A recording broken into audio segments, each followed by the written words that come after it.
layak lah gitu ya. Ya memang oleh karena itu, karena kemudian standarnya harus tinggi ya otomatis gitu ya, saringannya ketat gitu ya. Jadi kalau yang tidak mau ditunjuk itu sebenarnya sudah tereliminasi gitu ya, sudah terlindas gitu ya.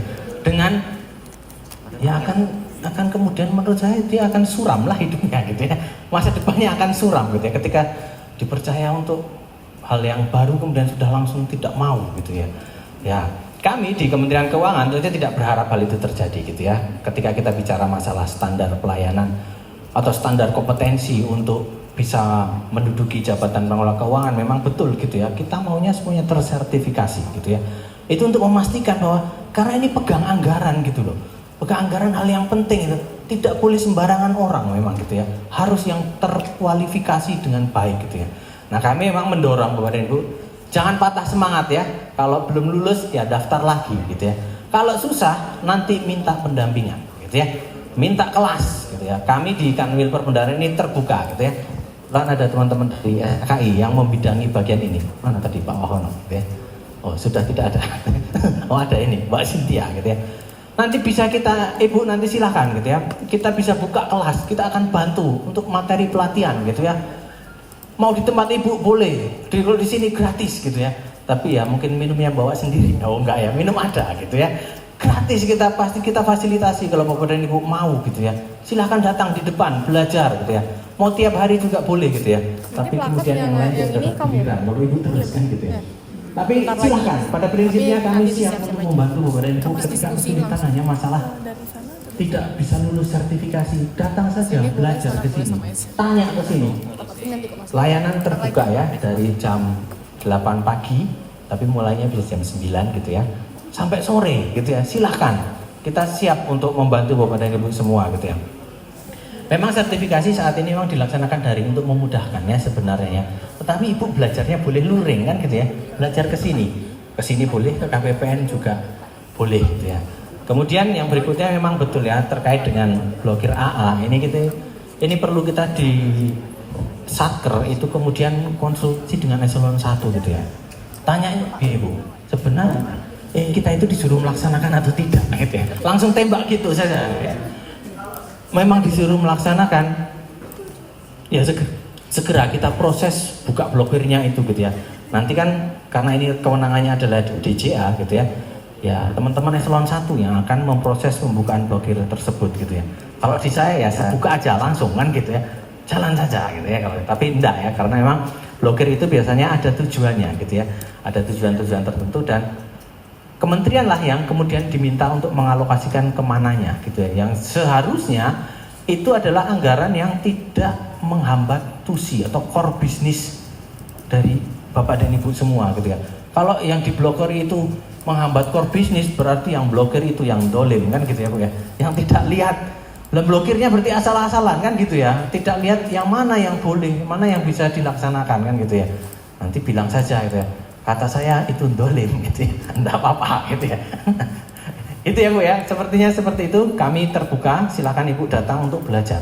Boleh ya, berapa orang nanti dijadwalkan ya. Ya Pak Kukuh ya, kita siap gitu ya. Teman-teman di belakang juga siap untuk ngajari gitu ya. Kemudian izin dari, cukup ya Bu ya, ada komentar tambahan? Ya cukup ya. Kemudian dari izin Pak Direktur, Pak Supriyadi dari Poltekkes. Harusnya semua Pak ya, dievaluasi itu semua, tidak milih semua program, idealnya begitu, betul ya Pak Rian ya, tidak milih.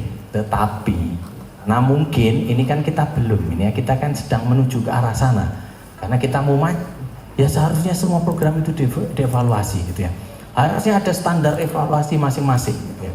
Karena memang program tiap kementerian kan sangat spesifik, datanya juga sangat spesifik, maka indikator outcome-nya itu tentu saja sangat spesifik gitu ya.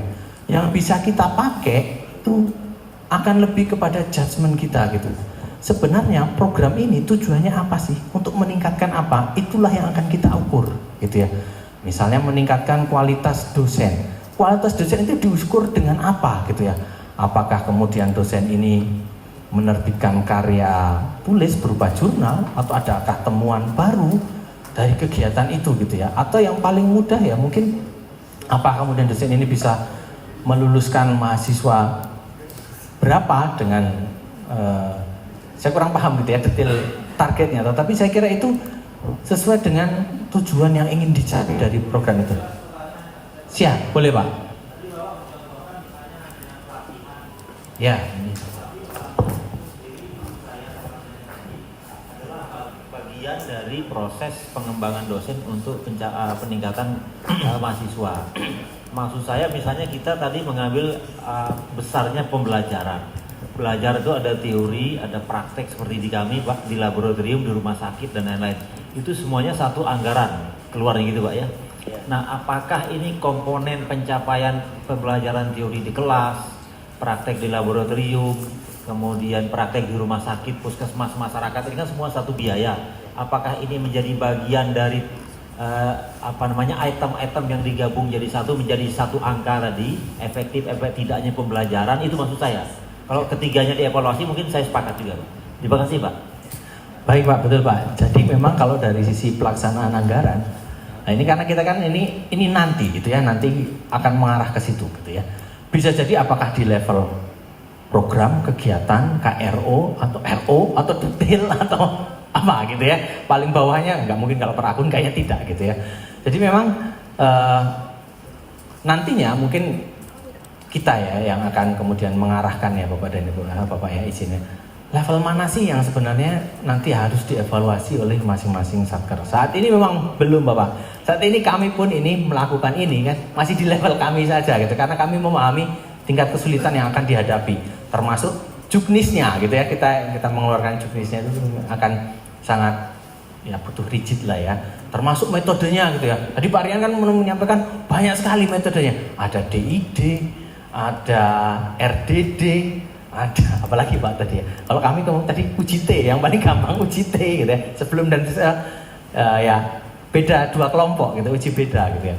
Ya itu mungkin seperti Pak. Jadi mungkin untuk teknisnya, level apanya itu memang kita masih ini ya Pak, nanti mungkin masih subject to discuss gitu ya hal tersebut. Tetapi gambarannya adalah itu akan dimintai ya pertanggungjawaban untuk dievaluasi gitu ya.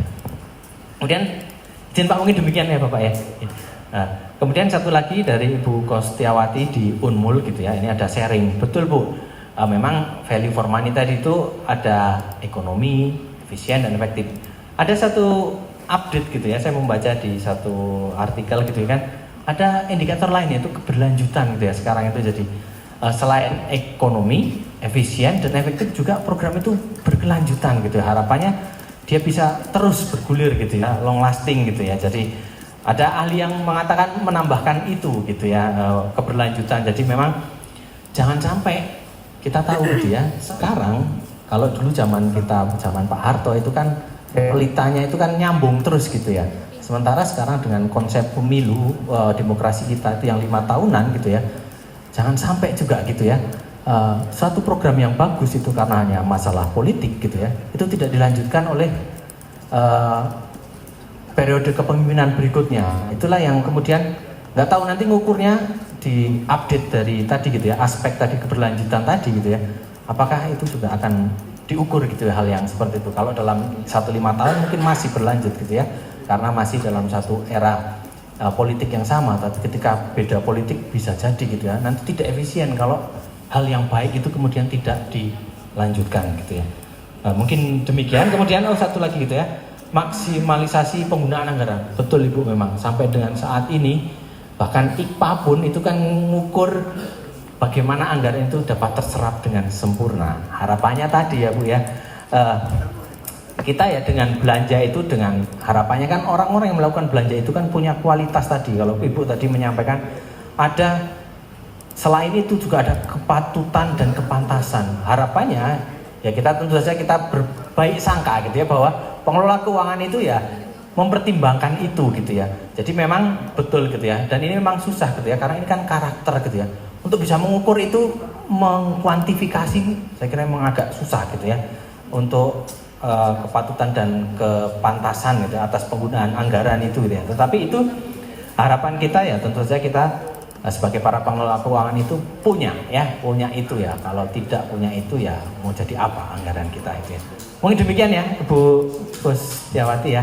Jadi sedikit komentar mungkin izin demikian. Ya, terima kasih Pak Yuli atas tanggapannya. Mungkin dari Pak Rian mungkin ada tanggapan atau ya silakan Pak. Ya, makasih. Mungkin izin menjawab siapa Pak? Pak Supriyadi ya, singkat.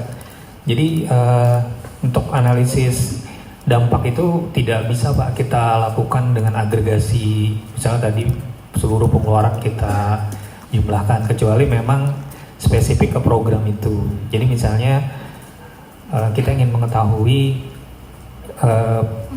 misalnya kan mahasiswa ini kan sekarang skripsi itu, misalnya skripsi Pak ya, skripsi itu kan ada yang lama gitu ya, ada yang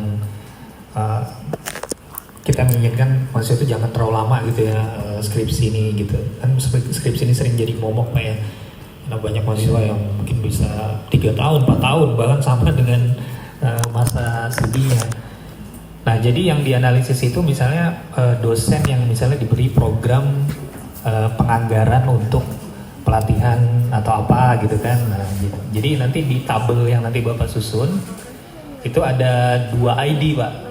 Jadi ID mahasiswa yang dibimbing oleh dosen yang mendapatkan pelatihan itu. Ini ilustrasi saja ya Pak ya.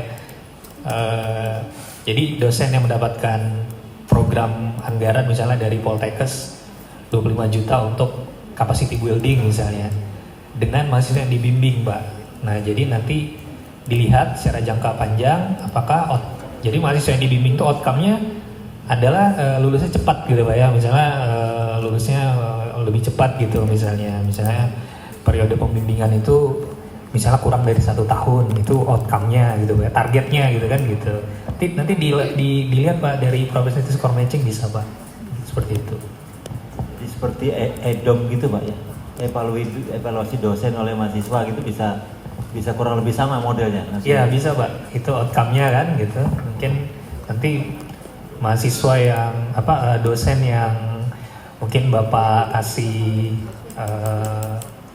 misalnya pelatihan apa gitu kan gitu, itu dinilai apakah EDOM-nya nilai dari dosen itu bagus gitu. Tapi yang menilai itu adalah mahasiswa yang diajarkan oleh dosen yang Bapak beri pelatihan. Jadi nanti di tabelnya itu ID-nya ada 2 Pak, ada ID dosen, ada ID mahasiswa, tapi dia harus dalam satu baris gitu Pak, yang dapat perlakuan dosennya gitu, seperti itu.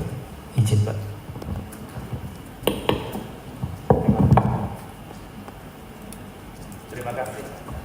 Terima kasih Pak Rian. Mungkin aplaus terakhir untuk kegiatan pada hari ini. Terima kasih semua. Waktunya sangat tepat sekali. Namun sebelum kami menutup acara ini, perkenankan untuk Pak Gun izin Kepala Bidang PPA 1 untuk bisa memberikan cendera mata kepada narasumber kita Bapak Rian Hilmawan. Sebagai ucapan terima kasih kita sudah berkenan untuk sharing ilmu pada kegiatan pada pagi hari ini. Kepada Pak Gunawan dan juga Pak Rian diperkenankan untuk berdiri ke depan.